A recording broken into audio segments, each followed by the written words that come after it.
Convido a igreja a abrir a palavra do Senhor no livro do profeta Ezequiel, capítulo 1.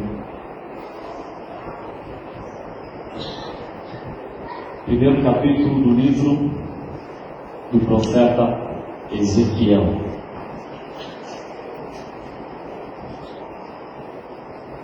Antes de lermos o texto, jovens, um bocadinho rápido para vocês, nós teremos avisos lá no final do culto, mas eu queria enfatizar para o jovem: próxima semana nós vamos retomar as aulas de escola dominical lá na nossa classe, e nesse ano nós teremos um desafio para você, jovem. As aulas serão muito atuais e com pessoas de diversas áreas.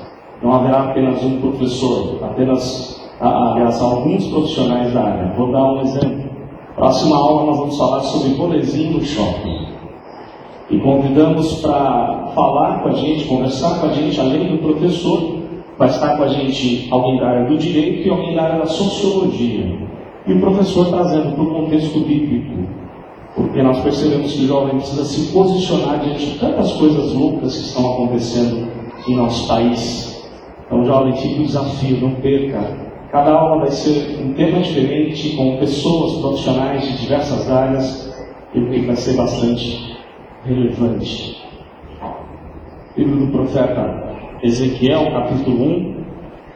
Nós não vamos ler todo o capítulo, apesar da mensagem ser baseada em todo o capítulo, mas para não ficar cansativo, eu selecionei alguns versos. Vamos começar a leitura a partir do primeiro verso, Ezequiel 1, versículo 1.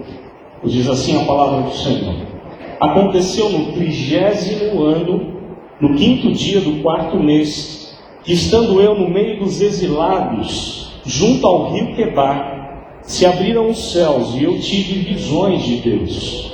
No 5º dia do referido mês, no 5º ano de cativeiro do rei Joaquim, veio expressamente a palavra do Senhor a Ezequiel, filho de Buzi, o sacerdote, na terra dos caldeus, junto ao rio Quebar, e ali esteve sobre ele a mão do Senhor. Olhei, e eis que um vento tempestuoso vinha do norte, e uma grande nuvem com fogo a revolver-se, e resplendor ao redor dela, e no meio disto, uma coisa como metal brilhante, que saía do meio do fogo. Ezequiel então tem uma visão do Senhor. E aí nós vamos pular um pouquinho. Aliás, fique como lição de casa você ler e estudar o capítulo 1 desse livro. Nós vamos pular agora para o verso 10. Dentre as coisas que ele vê, na nuvem brilhante que ele vê seres angelicais, e descobrimos depois que são querubins. E no verso 10, a forma desses seres, verso 10, a forma de seus rostos era como de homem, à direita os 4 tinham rosto de leão, à esquerda rosto de boi, e também rosto de águia, todos os 4. Ele vê então os seres angelicais, e logo abaixo desses seres ele vê algumas rodas. E nós vamos pular um pouquinho agora, lá para o final, verso 24. Quando Ezequiel diz assim, falando dos seres e das rodas, o movimento que aqueles anjos faziam diante do trono de Deus. Verso 24 em diante. Andando eles, ouviu verso 24. Andando eles, ouviu o tatalar das suas asas, como o rugido de muitas águas, como a voz do Onipotente. Ouviu o estrondo tumultuoso, como o tropel de um exército. Parando eles, abaixavam as asas. Veio uma voz de cima do firmamento que estava sobre a sua cabeça. Parando eles, abaixavam as asas. Por cima do firmamento que estava sobre a sua cabeça, havia algo semelhante a um trono, como uma safira. Sobre essa espécie de trono estava assentada uma figura semelhante a um homem. Via como metal brilhante, como fogo ao redor dela, desde os seus lombos e daí para cima. Desde os seus lombos e daí para baixo, via como fogo e um resplendor ao redor dela. Como o aspecto do arco que aparece na nuvem em dia de chuva, assim era o resplendor em redor. Esta era a aparência da glória do Senhor. Vendo isto, caí com o rosto em terra e ouvi a voz de quem falava. Lemos mais uma vez. Obrigado, Deus, por estarmos juntos. E obrigado porque o Senhor sempre fala com a gente, através da Tua palavra. O Senhor já falou conosco. Mas Tu sabes quanto a nossa mente é ansiosa, preocupada com as coisas da vida, quantos pensamentos podem vir agora em nosso coração e nossa mente. Mas rogamos ao Senhor que o Senhor tome cada mente, cada coração cativo ao Senhor agora. Que não sejamos preocupados com o dia a dia, com as dificuldades do dia a dia, mas em ouvir, ó Deus, as soluções, a direção, a vontade do Senhor através da Tua palavra. Que o Teu Santo Espírito nos ajude nessa hora a compreendermos o Teu querer. Oramos em nome de Jesus. Amém. Sofrimento humano. Ninguém quer passar por sofrimento. Aliás, tudo que fazemos é em busca de felicidade e para deixarmos de lado o sofrimento. Alguém já disse com muita propriedade que existem sofrimentos evitáveis. Se você evitar, por exemplo, consumir algumas substâncias, ou quem sabe, se você não pode comer algum alimento, porque sabe que isso vai te fazer mal, é possível evitar um sofrimento futuro. Alguns sofrimentos podem ser evitáveis. Alguns inevitáveis, fogem do nosso controle. Não dá para a gente resolver a situação.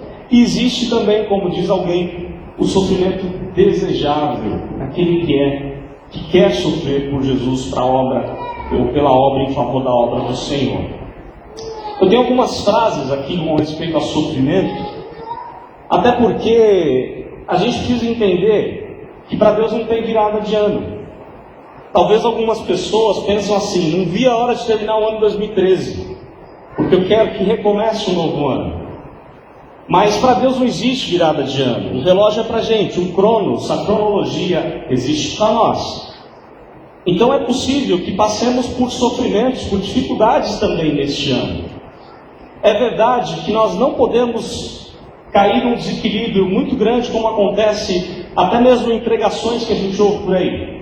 Há aqueles que dizem assim: se você entregou a vida para Jesus, seus sofrimentos acabaram, tudo vai dar certo, você vai ter uma vida sem nenhum problema. Isso é mentira. O Senhor Jesus diz: no mundo tereis aflições, mas Ele estaria conosco, Ele venceu o mundo e Ele promete estar conosco até a consumação dos séculos. É isso que a Bíblia nos ensina. Ou seja, é possível passarmos por aflições neste ano? É claro que sim. Alguns são inevitáveis. Mas também não podemos cair para um outro lado de achar que vida cristã é só sofrimento. Porque há pessoas que pensam assim: ah, está tudo bem na vida daquela família, então é porque ela não está servindo a Deus direito. Isso não é verdade. Porque existem altos e baixos na nossa vida. Alguém já disse que a vida cristã é feita de vales e montanhas. Para você passar por uma outra montanha, você tem que descer, passar pelo vale. E assim é a vida cristã. Momentos alegres, momentos ruins, isso faz parte da nossa vida. E algumas coisas são relevantes, alguns pensadores que nos ajudam um pouquinho a agir no meio da tribulação. Eu queria citar alguns deles. C.S. Lewis, um escritor famoso aí no meio evangélico, ele diz assim: a tribulação é o megafone de Deus para o mundo surdo. A tribulação é o megafone de Deus para o mundo surdo. E eu não digo nem para o mundo, eu digo para a própria igreja, que às vezes é surda também. Quantas vezes a gente esquece de Deus? Deus vai enviar uma tribulação para nos fazer lembrar que precisamos buscar Ele, precisamos estar nas mãos dEle, na presença dEle a cada dia.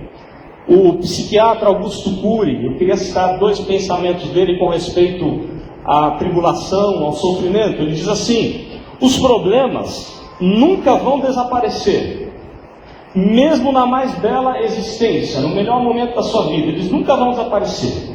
Só que ele diz assim: problemas existem para ser resolvidos e não para nos perturbar. Interessante.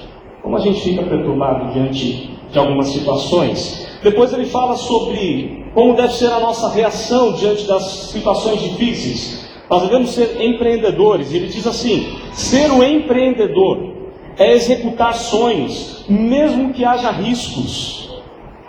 É enfrentar problemas, mesmo não tendo forças. É caminhar por lugares desconhecidos, mesmo sem bússola. E se nós quisermos trazer mais para o nosso tempo, mesmo sem GPS, não é isso? Quantas vezes somos temerosos e os temores bloqueiam os nossos sonhos? Ele faz uma pergunta. Quantas vezes o temor, o medo bloqueou os sonhos, ou a conquista dos nossos sonhos? E ele termina dizendo: ser um empreendedor não é esperar a felicidade, mas conquistá-la. E aí, terminando alguns pensadores, eu me lembro de Stanley Jones, um escritor metodista, tem um livretinho sensacional, eu já compartilhei com a igreja algumas vezes.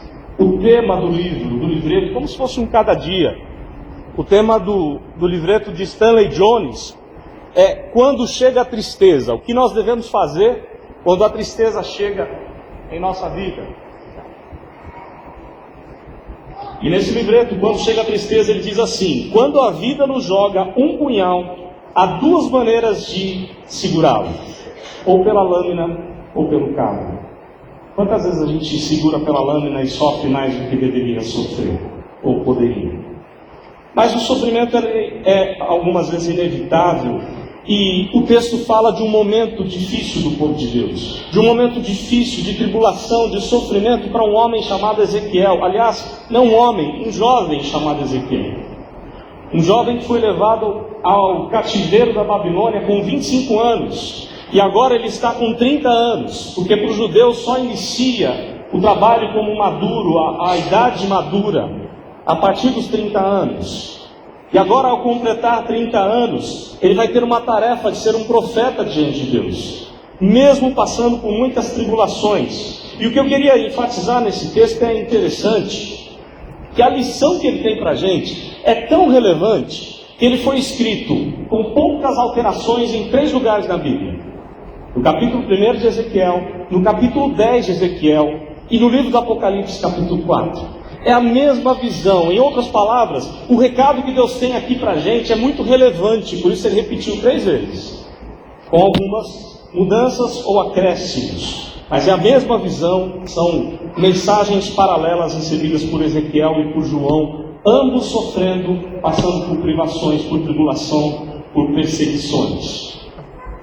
Aí, o texto fala então de um momento específico. O ano aqui é o ano 597 a.C., quando aconteceu de Ezequiel estar às margens do rio Quebar, um rio que saía do rio Eufrates, lá na Babilônia. Quebar fica em torno de 90 quilômetros apenas da Babilônia, e ele está ali, no braço do Eufrates, do rio, passando por uma privação tremenda, trabalhando como escravo. E tudo havia acabado na sua vida. Não havia mais esperança. Não havia mais solução para os seus problemas. A família foi perdida. Quem sabe os pais foram mortos por conta da invasão de Nabucodonosor anos antes.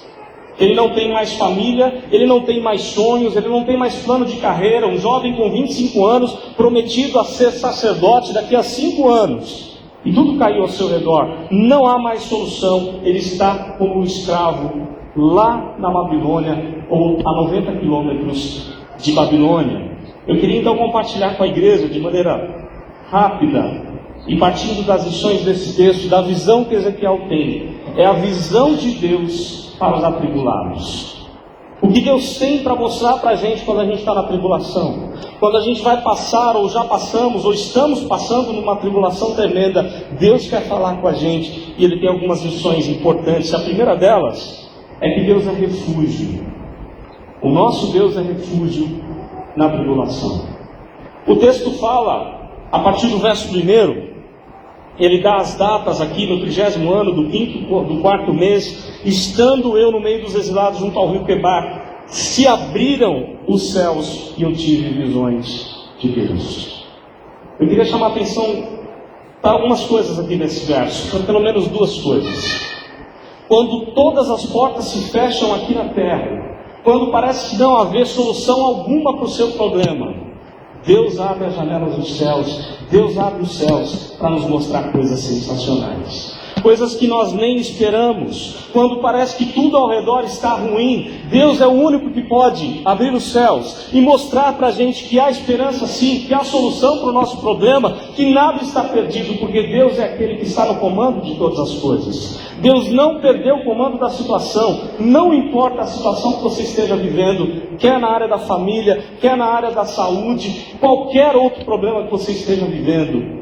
Não existe problema grave que o Senhor não possa trazer a solução lá do céu. E é isso que Ezequiel está aprendendo de Deus. Quando ele está ali chorando, se lamentando, existe um outro grupo, Daniel e seus amigos, lá no palácio do rei, passando por privações, mas sendo honrado por conta da obediência que tiveram a Deus.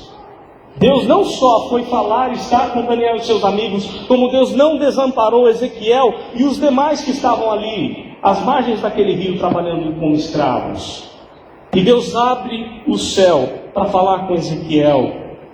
Quando tudo se fecha para a gente, Deus não se fecha, Deus se abre, Deus mostra a luz no fim do túnel, Deus é esperança. Aliás, o texto fala não só disso, o texto fala que Deus não só abriu os céus, mas ele teve visões de Deus. E o plural aqui, não é que ele teve várias visões, apesar de que a partir desse verso ou desse capítulo, ele realmente terá várias visões. Mas a ênfase, a palavra usada aqui por Ezequiel, é plural de majestade. É um recurso literário mostrando que aquilo que ele está vendo é majestoso, porque foi feito pelo majestoso Criador. Aquele que criou todas as coisas e que não faz nada de ruim, nada de errado. Ele tem a solução para o nosso problema. É essa palavra que Deus quer trazer a Ezequiel lá naquele momento. E é essa palavra que Deus preservou chegar para a gente hoje. Deus quer abrir os céus e te mostrar coisas sensacionais. Nada pode nos separar do amor de Deus. Nada pode nos separar da comunhão com Deus. Deus quer abrir os céus para que você tenha mais intimidade com Ele. Deus quer abrir as portas dos céus para que você tenha consolo, conforto e esperança da parte do Senhor.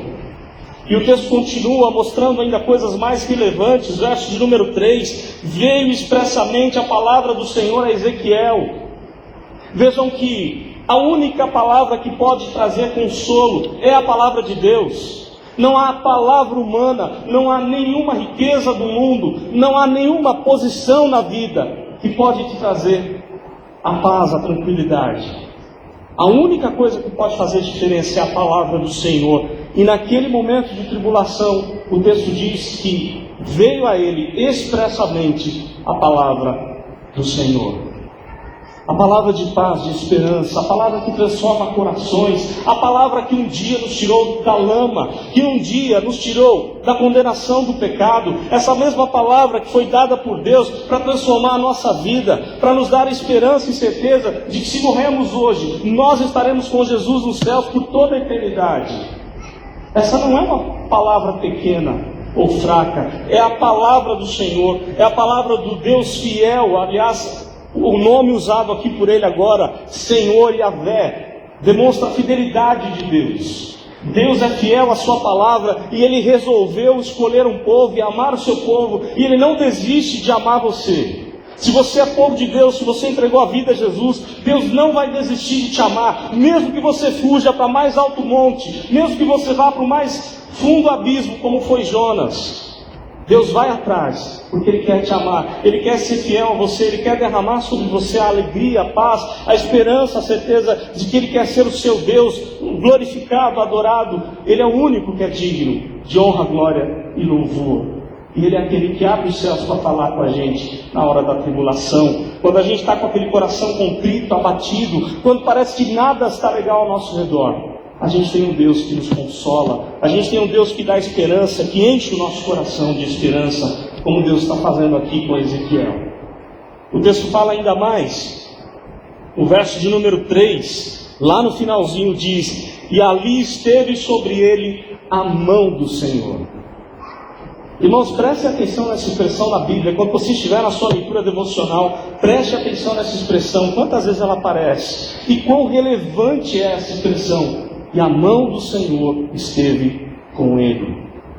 A mão do Senhor está sempre pronta a nos ajudar. Ele não tem as mãos curtas para que não possa salvar. Ele é Deus poderoso, Ele é o Senhor de todas as coisas. E o texto diz que ali esteve sobre ele a mão do Senhor. É o começo do exílio. Passarão 70 anos, quando essa mesma mão do Senhor estará sobre Zorobabel, Esdras e Neemias. E Neemias só fez tudo o que fez, só pôde voltar a Jerusalém, reconstruir a paz, a justiça, os muros da cidade, porque ele entendia que a mão do Senhor era sobre ele. E se a mão do Senhor era sobre ele, quem é que pode impedir a mão do Senhor? Se Deus é por nós, quem será contra nós? Essa é a palavra que Deus está enchendo o coração de Ezequiel, mesmo naquela hora de tribulação, de perseguição, de dor, de escravidão. Ele está recebendo esse consolo da parte de Deus. A mão do Senhor está com ele, a mão do Senhor está conosco, porque nós somos do Senhor. E nada que o mundo possa criar poderá nos afastar desse amor, desse cuidado que Deus tem para conosco. Deus é o nosso refúgio, não importam as circunstâncias. Deus é o nosso refúgio. Verso de número 4. Olhei, e eis que um vento tempestuoso vinha do norte. Imaginem aquele profeta vivendo uma enorme tempestade na sua vida. Ele perdeu a sua carreira, perdeu seus sonhos, perdeu seus pais, perdeu amigos, perdeu irmãos, perdeu a igreja, porque tudo foi destruído por Nabucodonosor. Mas ele não perdeu o Senhor. E para piorar a situação, o texto diz que vem tempestade ainda. O verso número 4 diz: olhei e eis um vento tempestuoso vindo do norte. Mas é interessante, é relevante aqui, que esse vento era necessário, porque para voltar a Jerusalém, pensem no mapa, nós não temos aqui a projeção do mapa, mas Jerusalém está a leste da Babilônia. A Babilônia está aqui, Jerusalém, a leste da Babilônia. Para ir para Jerusalém, não dá para ir simplesmente do leste. É preciso subir ao norte e descer para o leste. E agora o que Deus está falando para ele é: a solução vai vir do alto, a solução vai vir de Deus. Vocês vão atravessar e vão voltar para a cidade. Deus está confirmando as promessas feitas a Jeremias, a Isaías, que eles voltariam do exílio. O vento vem do norte, mas a tempestade seria forte, a tempestade seria muito forte, mas Deus estaria com eles. E as figuras usadas aqui no verso 4 são sensacionais. Eu queria que você pensasse um pouquinho, tentasse lembrar de algum texto bíblico com respeito a essas figuras. Verso 4: olhei e eis que um vento tempestuoso vinha do norte, e uma grande nuvem com fogo a revolver-se, e o resplendor ao redor dela, e no meio disso uma coisa como metal brilhante que saía do meio do fogo. Uma grande nuvem te diz alguma coisa na Bíblia? Aquela mesma nuvem que estava lá no deserto, guiando o povo de Deus, aquela mesma nuvem, conforme lemos no livro do Êxodo, que era a representação do Senhor Jesus, do Messias que viria. Enquanto eles caminhavam naquele deserto por 40 anos, com aquele sol a pino. Aliás, esse verão está sendo difícil, não é isso? Faz muito tempo que não temos um janeiro tão quente como está nos nossos dias. Imaginem num deserto, um sol de 45 graus para mais, mas a mão do Senhor estava sobre o seu povo, e era como uma nuvem nos protegendo do sol. É a mesma nuvem, a mesma palavra usada aqui, é aquela mesma de Êxodo. Aquele fogo que durante a noite aquecia o coração do povo de Deus e impedia que escorpiões e serpentes abrasadoras machucassem um dos filhos de Deus. De novo a mesma figura, a nuvem e o fogo juntas, porque ambas simbolizam a presença de Deus. E a glória, o metal brilhante, a glória da presença de Deus lá no tabernáculo. Ezequiel era sacerdote, ele conhecia muito bem os escritos de Moisés, ele sabia muito bem dos simbolismos que lhe foi dado através das escrituras, e ele está recebendo da parte de Deus aquele conforto. Deus continua sendo a nuvem. Aquela mesma nuvem que estava lá no deserto iria continuar com Ezequiel e com seu povo. Talvez não mais fisicamente, mas no coração do povo de Deus. É aquela mesma nuvem que continua hoje, porque esse mesmo Deus de ontem, de hoje, sempre será um Deus presente, um Deus que nos protege das ciladas do inimigo, um Deus que faz toda a diferença. De novo a figura da nuvem aparece no Salmo 121, quando o salmista diz: eleva os olhos para os montes, de onde me virá o socorro? O meu socorro vem do Senhor. E logo depois ele diz que esse Deus, ele não dormita, ele não cochila, ele não dorme, o guarda de Israel. E diz que Deus era sombra no meio do seu povo. As figuras usadas aqui demonstram a Ezequiel que ele deveria ficar tranquilo, porque Deus continuaria a ser refúgio na tribulação. Mas uma segunda lição que o texto nos dá é que Deus não é somente o refúgio, Deus é a fortaleza. Porque refúgio é esconderijo, mas nem todo refúgio é bom, nem todo refúgio é seguro. Talvez você queira se abrigar de uma chuva debaixo de uma árvore. É seguro? Não é? Com a incidência dos raios aqui, principalmente em nosso país, a probabilidade de você sofrer um problema aí com raio é grave, é grande. Nem todo refúgio é seguro. Mas o texto não só diz, ou mostra para Ezequiel, que Deus é refúgio, como ele é também fortaleza. É um seguro forte. É aquele que tem forças, tem poder. E a figura usada aqui, agora ele vai, na visão, ele vê a figura dos querubins. Capítulo 10 mostra para a gente que são querubins. E esses querubins, o verso 10 diz assim: a forma do rosto deles era como de homem, rosto de leão, rosto de boi e rosto de águia. As quatro figuras aqui demonstram, principalmente para simbolismo judaico, demonstram algo significativo demais. É que o Senhor que está sentado no trono, Ele domina sobre toda a natureza. E as figuras usadas aqui são talvez as maiores forças que a natureza tem. O homem, o leão, o boi, a águia, simbolizam de que Deus tem tudo sob o seu controle, de que nada foge ao controle do Senhor, e de que Ezequiel deveria confiar no Senhor. Ezequiel deveria se render a Ele e buscar o Senhor a cada dia.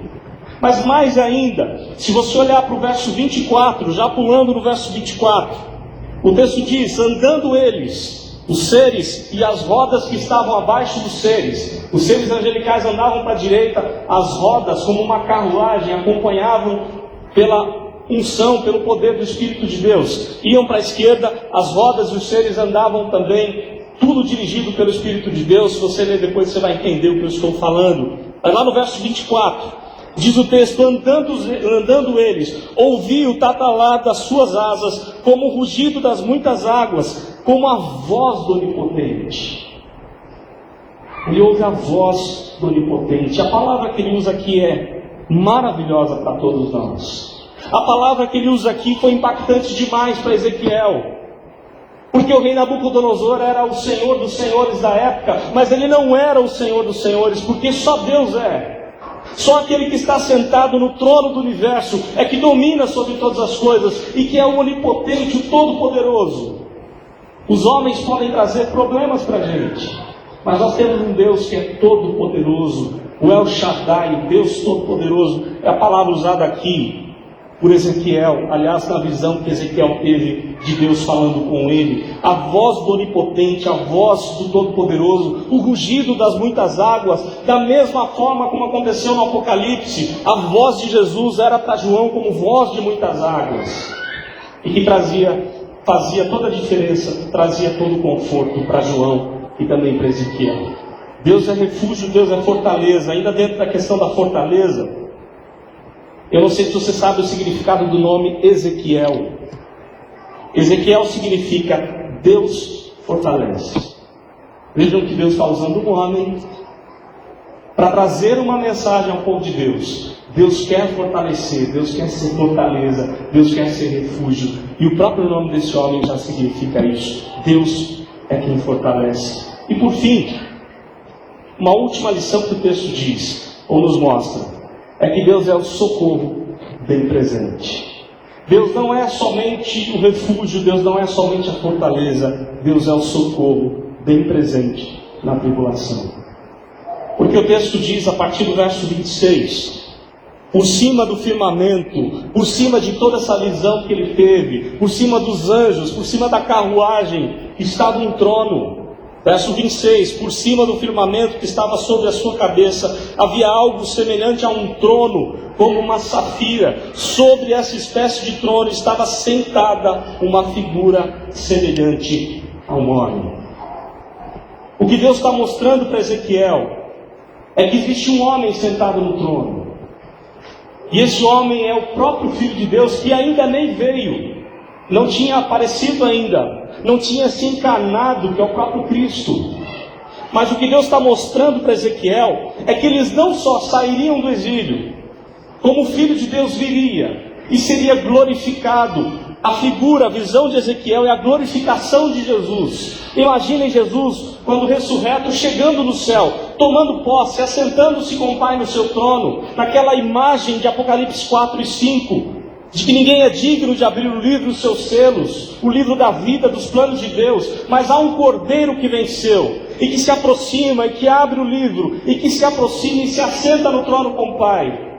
Em outras palavras, o que a Bíblia diz é que Jesus sim é o Rei dos Reis e Senhor dos Senhores. Ele é aquele que tem toda a glória, toda a majestade, toda a luz aqui da visão de Ezequiel. Ezequiel 1, Ezequiel 10, Apocalipse 4 e 5. Toda a glória é para o Senhor Jesus. Vem do Senhor Jesus, porque Ele é a luz do mundo. Ele é aquele que ilumina o nosso coração. Ele é aquele que ilumina a nossa vida diante das provações que temos de enfrentar. E eu queria dizer algo para você. Eu não sei o que você está passando hoje, eu não sei como está a sua vida nesses dias, mas mesmo que tudo se apague, aliás, os jovens, ou uma oração que foi feita aí pelos jovens, já disse isso, que Deus é luz nas trevas.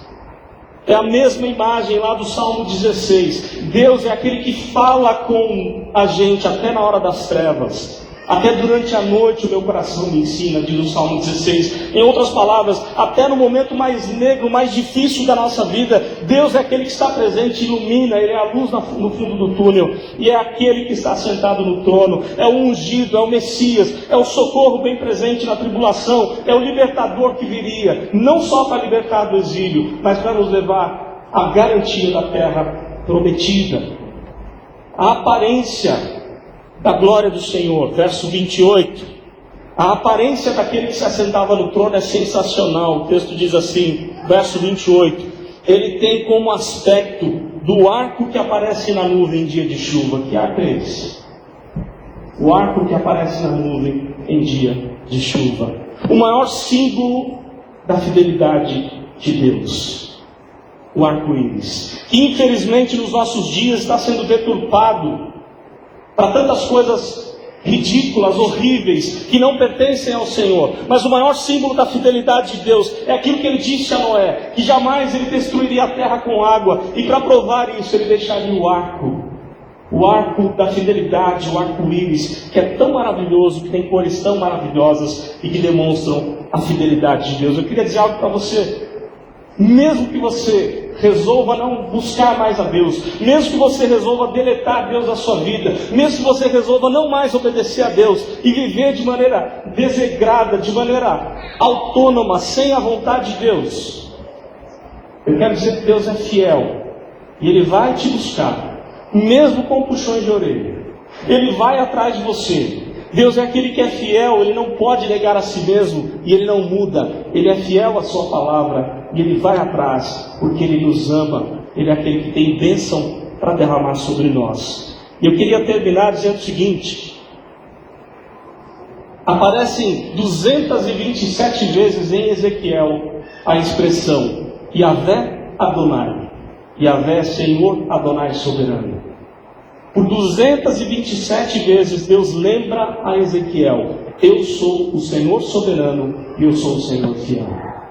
Mesmo que o povo tenha sido infiel e foi parar no exílio, ainda assim Deus continua, permanece fiel. Porque aquilo que Paulo diz a Timóteo, mesmo quando somos infiéis, Deus permanece fiel. Deus continua sendo soberano. Deus é aquele que envia os livramentos. Deus é aquele que estabelece a comunhão, que abre os céus na hora da tribulação. Deus é aquele que cuida, que protege, que enche o nosso coração de esperança. Deus é o Senhor de todas as coisas. Deus é o nosso refúgio. Deus é a nossa fortaleza. Deus é o socorro bem presente na hora da tribulação. Salmo 46, tão conhecido pelo próprio Ezequiel. Que, aliás, no tempo de Ezequias, foi a garantia de mais uma chance que Deus estava dando ao seu povo. Deus é o refúgio, fortaleza, socorro bem presente nas tribulações, portanto não temeremos. E aí mais para frente diz: aquietai-vos e saber que eu sou Deus. Eu queria terminar mesmo, relembrando aos irmãos a história de um homem, um dos reformadores, que, para não ser morto lá na Alemanha, eu me refiro a Martinho Lutero, aquele homem teve que ser sequestrado. Ele mesmo não sabia que seria sequestrado, mas ele foi sequestrado e foi levado para um castelo, o castelo de Wartburgo, onde ficou ali 1 ano, preso naquele castelo, incomunicável. E eu queria dizer assim para você: se você fosse ficar preso lá num castelo por 1 ano, a probabilidade de você cair numa depressão é tremenda. Com poucas pessoas, sendo privado de realizar a reforma que Deus estava fazendo através de Lutero. Mas Lutero aproveitou o tempo. E naquele 1 ano de castelo de Wartburgo, ele escreveu coisas sensacionais, como o hino Castelo Forte, baseado no Salmo 46 e naquela fortaleza que ele tinha, que era o castelo de Wartburgo. Mas muito mais do que isso, ele traduziu a Bíblia, ou o Novo Testamento, para a língua alemã. E muitos alemães, e a partir disso, muitos na Reforma, não só a região da Alemanha, mas muitos puderam conhecer a Deus, porque a Bíblia estava na língua do povo. Lutero resolveu pegar o punhal pelo cabo e aproveitar o tempo para abençoar vidas, pregando, traduzindo a Bíblia para que ela pudesse ser impactante na vida de muitos. Porque um dia Deus abriu os céus para falar com Ezequiel, Deus falou com Lutero, Deus falou com você. Existem milhares de pessoas por aí que não conhecem a Deus. Nós precisamos pegar essa mesma palavra que Deus deu a Ezequiel, nós precisamos pegar a palavra do Senhor, que era como um martelo que esvia o sapém. Que Deus nos ajude, que Deus nos abençoe a vivermos firmes, pregando, vivendo a palavra e confiando nesse Deus que é refúgio, fortaleza, socorro bem presente na tribulação. Eu quero convidar as nossas irmãs, quarteto feminino, a mais um hino.